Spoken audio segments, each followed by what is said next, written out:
I'm awake. I'm awake. My body cannot take these trailers anymore. I can't sleep. My heart races when I wake up. I get 5 hours of sleep, if that.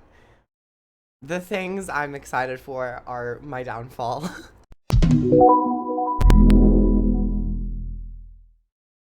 Hello everyone and welcome back to the channel. I'm finally back awake. My hair is fine and my shirt is no longer inside out. So it's all up from here. But welcome back everyone. Today we have the trailer for the Warrior Elite specialization in End of Dragons, the Bladesworn. So let's just go through the trailer, watch it all the way through, and then I will start to pick apart some of the images that we see and discuss everything shown so far. So let's begin.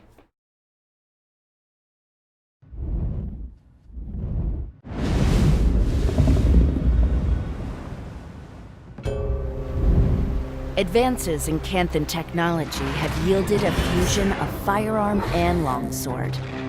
The gun saber. Only a dedicated, highly trained warrior can handle such a volatile weapon. Gun saber attacks enhance the Bladesworn's flow, allowing them to use their meditative dragon trigger. In this state of calm and concentration, they can load their gun saber with magically imbued cartridges that power up their attacks. With their gun saber sheathed, they wield offhand pistols to maintain their flow.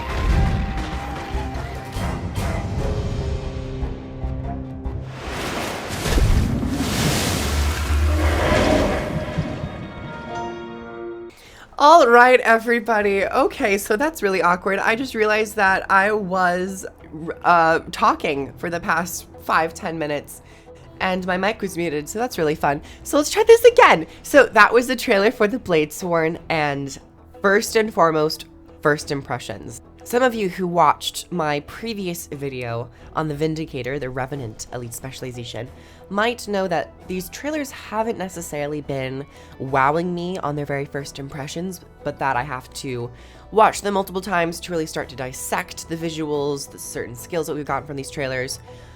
I have to say, and I'm happy to report, the Bladesworn, it gripped me, it captured me, it grabbed me, it hooked me in. I was really excited for the first time watching this, where its very first go around, for multiple reasons, and we'll get into that in a bit. So the Bladesworn, I have to admit, it's really awesome seeing more of the profession mechanic really being highlighted, other than the offhand weapon. This is the first time with the Elite Specialization art where the weapon is not necessarily shown, and I think that's totally fine. I really thought that this was going to be a kit, and it ended up being not necessarily a kit, but a profession mechanic. I couldn't imagine them actually having a pistol skin that looked this large, or a completely new weapon type before we even got spear or trident. So I was like, you know what, it's probably safer to say that this is like the F1 mechanic where you give the warrior a new weapon for either a period of time or forever, however long they want. So we have, of course, the shot of the character staring off in the distance and, of course, a shot of them wielding the blade. There's some burst of fire, so this could have some burning application on it as well. Don't necessarily want to see too much of that because it is kind of encroaching on the Berserker, but we'll have to see. We of course get the Bladesworn icon being the bullet.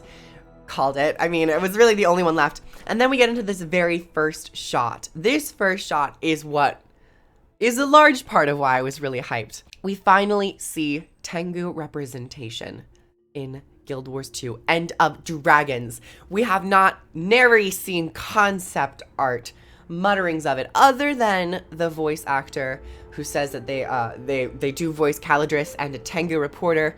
That is the only real information that we've gotten, that Tengu might be involved in this expansion. And now we see Tengu at least as an enemy. I don't know if this is like supposed to be an enemy. Honestly, the feathers, the coloring, everything about it, the new face, the new model for this Tengu, the new customization option that the devs have to play around, and hopefully us. I mean, come on now. They've been updating Tengu for 2 expansions. At this point, this is like the sole enemy NPC model that has received the most character customization options ever. Ogres in Path of Fire got 1 pass of new models. Tengu, you've seen 2 expansions of new feather types, new colorings, new facial features, new head pieces with new hairstyles with the feathers. At this point, just let us play Tengu. Come on now. It's like, it's giving when it needs to give, but we have to just play it now. Nevertheless, with the awesome Tengu being featured for the very first time, we have the Gunblade, the Bladesworn, unsheathing their blade and delivering an attack. Already really powerful, they seem to gain access to a little bit of might that applied some vulnerability and might have actually stunned it, though this could be some tricky editing and this might be a different skill, but that's quite powerful if you unsheath the weapon and it does a projectile that does vuln and a daze or a stun.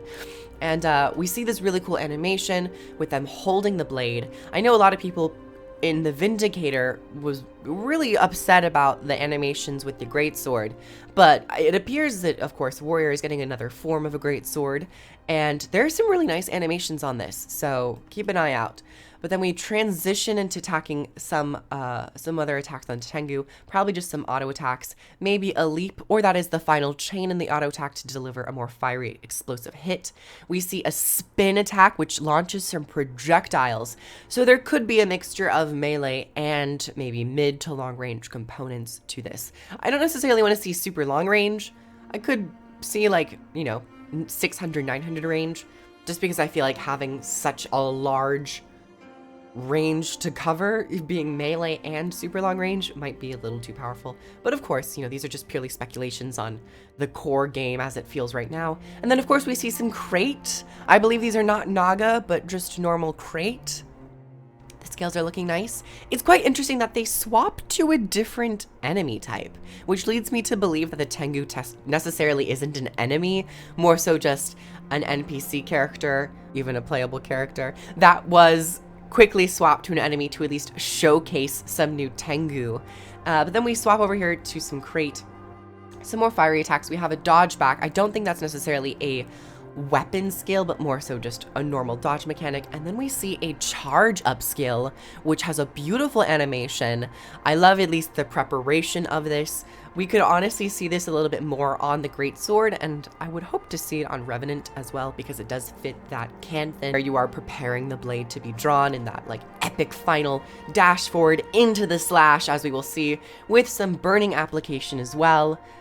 It also appeared that the crate had a little bit of quickness on them, which is also lovely to see. I would love to see some more constant boons and conditions on enemy PvE characters. And we see some more slashes and some more fiery explosions. Once again, another charge with this. But this time, it's a different charge skill, which is very interesting. What is this going to be? Is this a completely different skill? Do you swap and do the skills themselves swap with time? Because this is no longer a dash, but a very large arcing slash. And can't help but be wondered by it. And then, of course, we have the new weapon that is given to the Bladesworn on the core of the elite specialization, the offhand pistol. I honestly was expecting dual pistol just because, warrior, master of weaponry, you would expect them to also really be master of an offhand and a main hand. But I will say, the lore reasoning that they have to be masters of the Bladesworn blade gun weapon kind of fills their niche, that they've dedicated all their time to focusing on this profession mechanic and really just rely on the pistol as kind of like an homage to that Bladesworn blade, gun blade weapon. But this gun ability seems to be pretty close range, and it does multiple packets of damage while retreating slightly, gaining just a little bit of distance. I think having some abilities that give you just minor distance, increases in terms of, breathing room is perfectly fine. And then we see this final art of the other characters preparing their Bladesworn blades to deal some nice damage. Oh my gosh, everyone, there is still, I feel, so much to go into. What is this really gonna fill? What niche is this gonna fill? What are the utility skills? I mean, we haven't even seen those utilities. We've really just seen the profession mechanic, which is really interesting and I think very different. This could be breaking the rules in terms of making an elite specialization, but not focusing so much on the core weapon, but using their professional mechanic as basically their weapon. And I'm 100% here for that. I think that's really cool, especially with Warrior, because they have so many weapons already. I wouldn't be surprised that expansions down the line, they get all the access to weapons, so they have to really start using their professional mechanic as a really innovative and cool new weapon type. And I think I'd be completely down for this. It allows them to get really cool and crazy with the weapons, especially having a gun blade. We would never have a gun blade. I don't want to say never, but very low chance that we would have a gun blade on a core weapon type. So this is actually really, really cool. So everyone, there's still so much to speculate, and of course Friday we get the actual live stream. Tomorrow I will be back with, I presume, the Elementalist trailer. I'm very hyped to see what they do with that.